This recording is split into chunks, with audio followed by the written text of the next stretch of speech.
नमस्कार प्रेक्षकांनो, ठरलं तर मग मालिकेच्या येणाऱ्या आठवड्यामध्ये अतिशय मालिकेला आता नवीन वळण येऊन अर्जुनने आणलेल्या भयानक पुराव्याची अर्जुन आता भर कोर्टात कशी बरसात करतो आणि इकडे जेव्हा आता प्रिया एकटी येऊन दामिनीला विलासच्या खुनाचे सगळे सत्य सांगते, त्याच वेळेस मात्र प्रियाने केलेली एक चूक प्रियाला खूप महागात पडून साक्षीला वाचवण्यासाठी आता दामिनी ही प्रियाला कशी बळीचा बकरा बनवते आणि महिपतकडून 5 कोटी रुपये घेऊन साक्षीला वाचवण्यासाठी आणि केस जिंकण्यासाठी प्रियाला आता दामिनी कशी अटकवते आणि अर्जुन आता पुराव्याची बरसात करून आता साक्षी आणि प्रियाला दोघींनाही कसे या केसमध्ये इन्व्हॉल्व करतो आणि खरे सत्य कसे समोर आणतो, हे सगळं आता या व्हिडिओमध्ये आपल्याला बघावयास मिळणार आहे.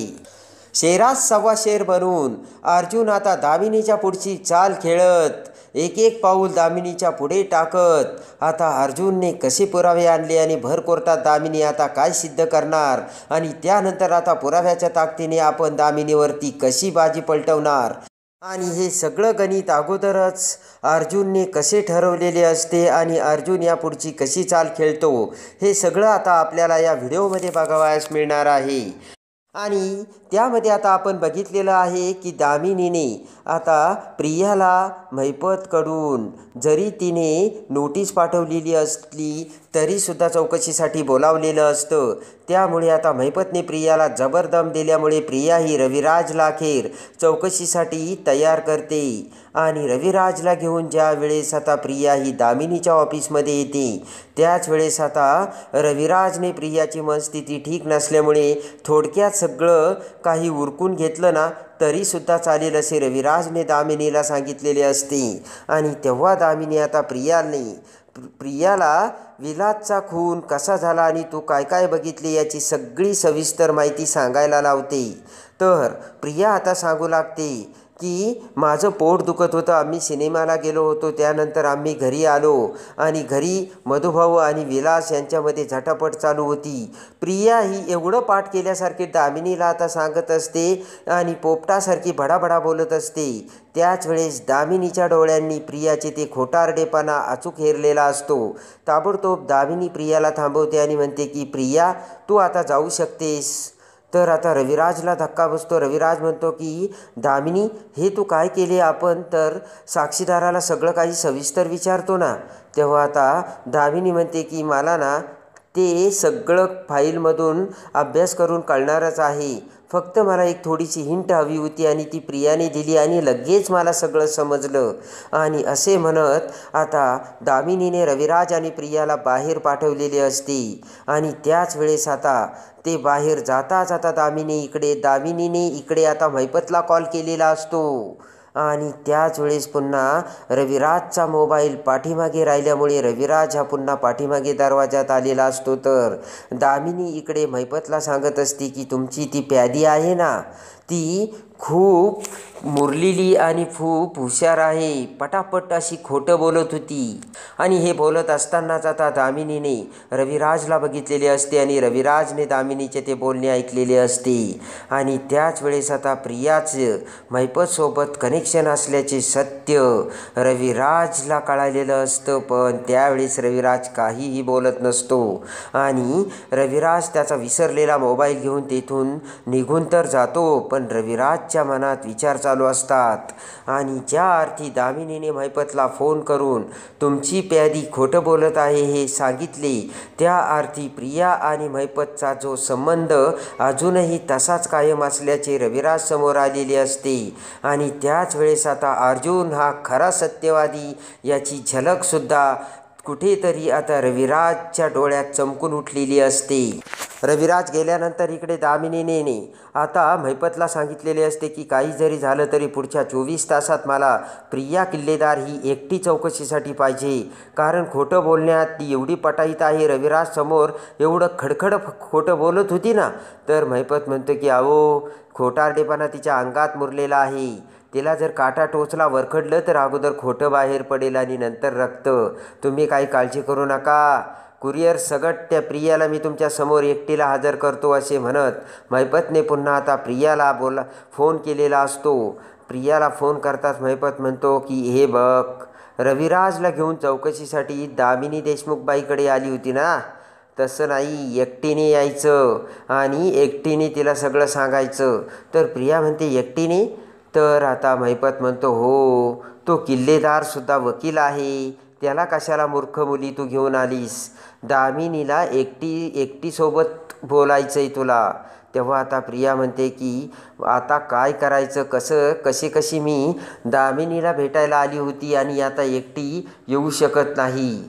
तर लगेच आता महिपत म्हणतो एकटी येऊ शकत नाही ना, मग अंगावरचे कातडे ज्यावेळेस मी काढील ना त्यावेळेस तू तयार राहा. प्रिया जाम घाबरते. प्रिया म्हणते ठीक आहे, जाते मी पुन्हा. इकडे आता रविराजच्या मनात चलबिचल चालू असते. रविराजला आता सारखा तो विचार त्याच्या डोक्यात घोळत असतो. दामिनीने आपण गेल्यानंतर महिपतला कॉल केला आणि तुमची प्यादी सरळ खोटं बोलत आहे हे बोलली म्हणजे नक्कीच कुठेतरी पाणी मुरतंय आणि प्रिया आपल्यापासून काहीतरी लपवते हे सत्य आता रविराज समोर आलेलं असतं. त्यानंतर आता इकडे सगळ्यांचा डोळा चुकून पुन्हा आता प्रिया ही दामिनीच्या ऑफिसमध्ये एकटी आलेली असते.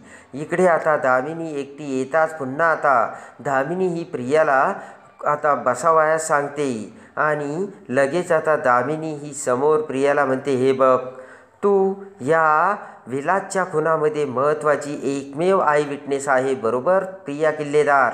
तर लगेच आता प्रिया म्हणते हो. आणि त्यानंतर आता दामिनी म्हणते की तू महिपत शिकरे आणि साक्षीच्या बाजूने आहे, कारण तू जी साक्षी दिली ती त्यांच्या बाजूने दिली बरोबर? तर लगेच आता प्रिया म्हणते हो. तेव्हा आता लगेच दामिनी म्हणते की हे बघ तन्वी सुभेदार उर्फ प्रिया किल्लेदार, मी तुला एकच गोष्ट सांगते की साक्षी शिकरेची वकील मी आहे आणि साक्षी शिकरेची केस जिंकण्यासाठी मी अभ्यास करून आता त्यासाठी प्रयत्न करते आणि साक्षी शिकरेच्या या केसमध्ये एकमेव आय विटनेस तू असून विलासचा खून हा मधुभाऊने केला आहे हे तू बघितलं आहे आणि कोर्टाला सांगितलं बरोबर? तर प्रिया म्हणते की दामिनी मॅडम अगदी बरोबर बोललात तुम्ही. त्यानंतर दामिनी म्हणते मी वकील आहे, मी बरोबरच बोलते आणि तू सुद्धा आता मी बरोबर बोलते ना, बरोबरच बोलायचं आहे आणि जे काय आहे ते खरंच मला सांगायचं आहे. आणि लगेच आता प्रिया ही ततमम करू लागते. प्रियाची बोबडी वळालेली असते. त्याच वेळेस आता दामिनी ही प्रियाला सांगते की हे बघ, विलासचा खून हा मधुभाऊने नाही तर साक्षी शिकरेने केला हे मला माहीत आहे आणि तरीसुद्धा मी साक्षी शिकरेला वाचवण्यासाठी ही केस घेतली. तेव्हा त्याची तू काही काळजी करू नको. सत्य जे काही आहे ते वकिलाला कळायलाच हवं, कारण ज्या वेळेस आपल्याला गुण पाहिजे असतो ना त्यावेळेस डॉक्टरांना आपल्याला काय आजार आहे हे खरं सांगावं लागतं.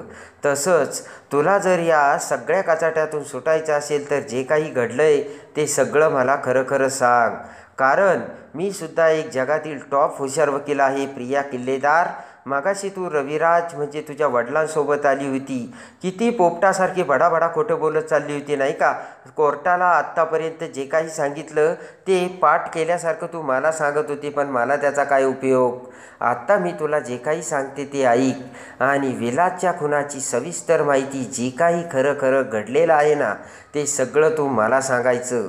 प्रियाची आता बोबडी वाळलेली असते आणि त्याच वेळेस आता महिपतने प्रियाला जबरदम देऊन सगळं काही खरं सांगायला लावलेलं असतं आणि त्याच वेळेस आता दामिनीने तिचा मोबाईल रेकॉर्डरवर ठेवलेला असतो आणि प्रिया आता विलासचा खून कसा झाला का आणि त्यावेळेस काय घडलं, कोण होतं, मधुभाऊ विलासमध्ये कशी झटापट सुरू झाली, साक्षी ही आश्रमाचे पेपर घेण्यासाठी कशी मधुभाऊंना आता विनवण्या करत होती आणि बंदुकीचा धाक दाखवत होती आणि त्यावेळेस झालेल्या झटापटीत साक्षीच्या हातून कशी विलासवर गोळी चालली आणि त्यानंतर मधुभाऊच्या डोक्यात आपण कसा फ्लॉवर पॉट मारला आणि नंतर विलासच्या मोबाईलवरून कसा पोलिसांना मेसेज करून तिथे बोलवलं, हे सगळं प्रियाने जसेच्या तसे आता दामिनीला सांगितलेले असते आणि ती ऐकताच दामिनीच्या पायाखालची जमीन सरकून त्याच वेळेस आता दामिनीने डोक्याला हात लावलेला असतो. आणि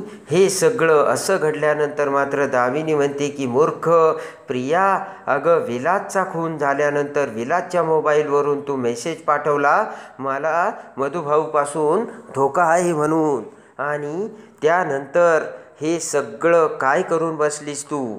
तर अर्जुनने विलासचा खून किती वाजता झाला आणि मेसेज किती वाजता पोलिसांना गेला हे जर इथपर्यंत जर अर्जुन पोहोचला तर तुझ्या गळ्याचा फास पक्का झाला म्हणून समज. ते ऐकून आता प्रियाचा काळजाचा ठोका चुकलेला असतो आणि उरलेला प्रियाचा जीवसुद्धा आता प्रियाच्या भांड्यात पडलेला असतो. आणि आता काय करायचं अशी भीती प्रियाला वाटलेली असते. हात जोडतच आता प्रिया दामिनीला म्हणते की दामिनी मॅडम, काहीही करून मला यातून वाचवा. दामिनीने डोक्याला हात लावलेला असतो आणि दामिनी म्हणते की बघू आता पुढे काय होतंय ते. आणि त्यानंतर घाबरतच आता प्रिया ही तेथून आलेली असते. इकडे आता अर्जुनने पुराव्याची सगळी काही व्यवस्थित डिटेल्स चैतन्यकडून मागून घेतलेली असते आणि त्या डिटेल्सवरून अर्जुनच्या लक्षात आलेलं असतं विलासचा खून हा 8:30 झाला आणि विलासच्या मोबाईलवरून मेसेज हा 9 वाजता आता पाठवला गेला. आणि त्यानंतर पोलीस 1.5 तासाने म्हणजे 10:30 वाजता आश्रमात आले. म्हणजे आश्रमात हे सगळं ज्या वेळेस घडलं त्यावेळेस आता 3 व्यक्ती होत्या, मधुभाऊ, विलास, प्रिया आणि अजून एक चौथी साक्षी. तर मला आता खूप मोठा पुरावा मिळाला आहे चैतन्य, आणि तो म्हणजे जर मधुभाऊंनी विलासवर गोळी चालवलेली असती तर मधुभाऊंनी पोलिसांना फोन करण्याचं काही कारणच नव्हतं. आणि विलासचा खून झाल्यानंतर फोन केला गेला म्हणजे तो फोन विलासने केला नव्हता तर दुसऱ्या आता तिथे ज्या व्यक्ती होत्या त्यांच्यापैकी कोणीतरी केला होता. तर मग तो कोणी केला. आणि मधुभाऊच्या स्टेटमेंटनुसार मधुभाऊ ज्यावेळेस फोन करायला लागले त्यांच्या मोबाईलवरून त्यावेळेस मधुभाऊच्या डोक्यात कुणीतरी मारलं. त्यावेळेस मधुभाऊ बेशुद्ध पडले. म्हणजे आता राहिल्या त्या 2 व्यक्ती म्हणजे प्रिया आणि साक्षी. तर आता यामध्ये प्रियाने किंवा साक्षीनेच फोन केला आहे हे सत्य आता अर्जुनपर्यंत आलेले असते आणि त्याचाच आता अर्जुन फायदा उचलवणार असतो. आणि लगेच आता अर्जुनने सुनावणी बोलावलेली असते आणि त्याच वेळेस प्रियाचे धाबेदान आणलेले असतात आणि ठरल्याप्रमाणे आता कोर्टात सगळेजण आल्यानंतर ताबडतोब सुरुवातीलाच अर्जुन आता प्रियाला विटनेस बॉक्समध्ये बोलावतो. घाबरलेली प्रिया आता तिथे आलेली असते आणि त्यानंतर इकडे मात्र कोर्टात सुनावणी बोलावता क्षणीच आता इकडे दामिनीने महिपतची भेट घेतलेली असते आणि प्रियाने जी साक्ष दिली ते सगळं दामिनीने महिपतला सांगितलेलं असतं. आणि दामिनीने हे देखील सांगितलेलं असतं की आता साक्षीला मी काही वाचू शकत नाही. आणि महिपतने त्याच वेळेस दामिनीचे पुन्हा पाय पकडलेले असतात. तर दामिनीने म्हटलेले असते की जर साक्षीला वाचवायचं असेल तर मला खूप मोठी हुशारी दाखवावी लागेल आणि त्यासाठी माझी फीसुद्धा वाढेल. महिपत म्हणतो की मी तुमच्यावर पैशाचा पाऊस पाडेल देशमुखबाई, बोला फक्त आकडा. तर 5 कोटी रुपये देण्याचे महिपतने आता दामिनीला सांगितलेले असते. तर एवढं करूनसुद्धा दामिनी म्हणते की आता यामध्ये साक्षीला जर वाचवायचं असेल तर बळी जाणार तो म्हणजे प्रियाचा आणि त्या साक्षीदाराचा.